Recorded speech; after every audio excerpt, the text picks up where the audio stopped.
You're watching Byline Wilmington on CBS 10 WILM. Here's your host, Don Ansell. All right, we're back for our radio folks. Our guests here on Byline Wilmington for today are Kirsty Piper. She is with Talk Inc., that's a public relations firm. And Ty Downing is owner, operator, founder of 3rd Street Plaza, which is a local social media outlet. I was downtown this week in front of Port City Java on Front Street, and there were 4 or 5 people out front, and most of them were texting or talking or at least looking at their cell phone. Everybody's like here.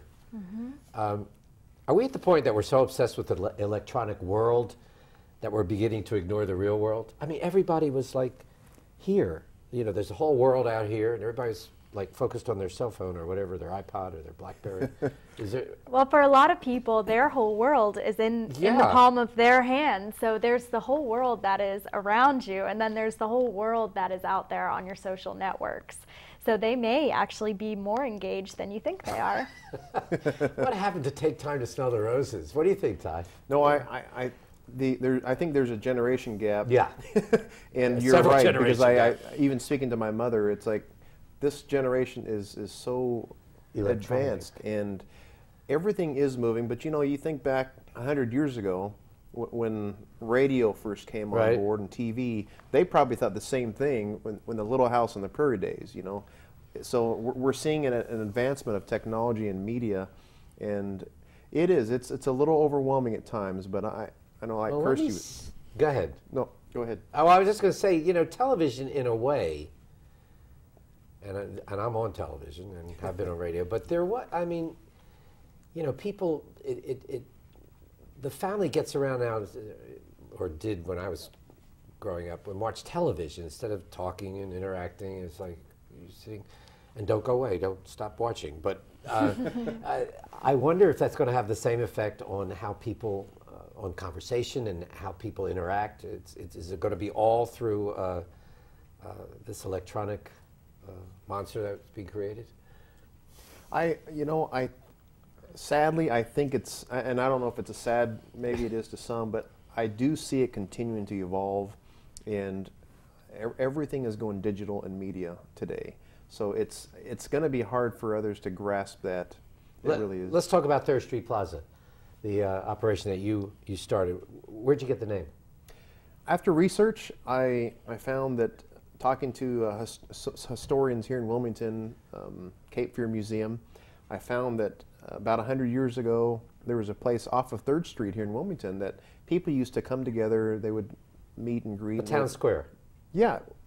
Well, it was nearby there, I believe. I mean, it was sort of the town, they call places like that where people gather. Exactly. A town square, people just exchange ideas. In fact, I was going to call it Wilmington Square, but after the research, they said no, but people years ago knew this place as 3rd Street Plaza. Right. So that's now, it's kind of the modern.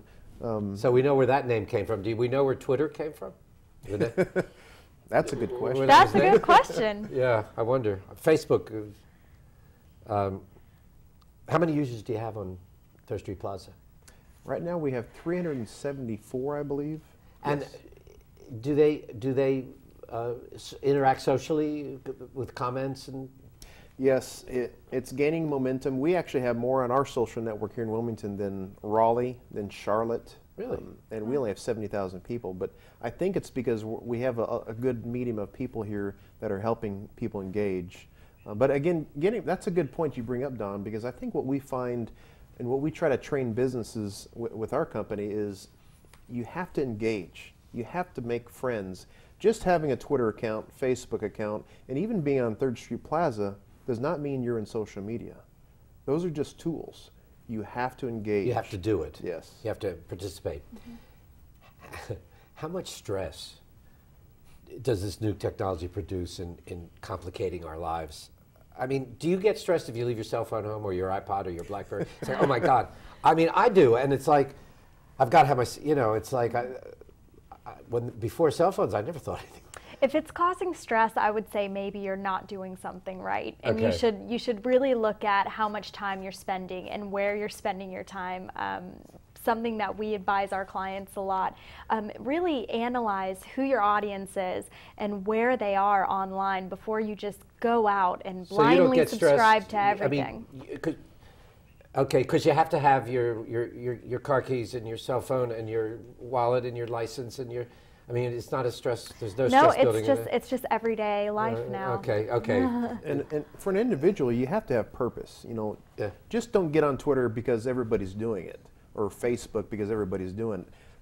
Kirsty made a fantastic point, and that's what we train our clients to: is get a strategy. If you have a business here in Wilmington and you're wanting to jump into social media, step back, get a strategy. That's going to do it. We're going to have to wrap it up. Thank you so much, Ty Downing. Kirsty Piper, thank you for joining us today. If you'd like to find us online, go to WILM-TV.com, click on Byline. I'm Don Ansel for Byline Wilmington. We'll see you next week. You've been watching Byline Wilmington on CBS 10 WILM. Join us every Sunday morning at 11 as we explore the issues that concern you.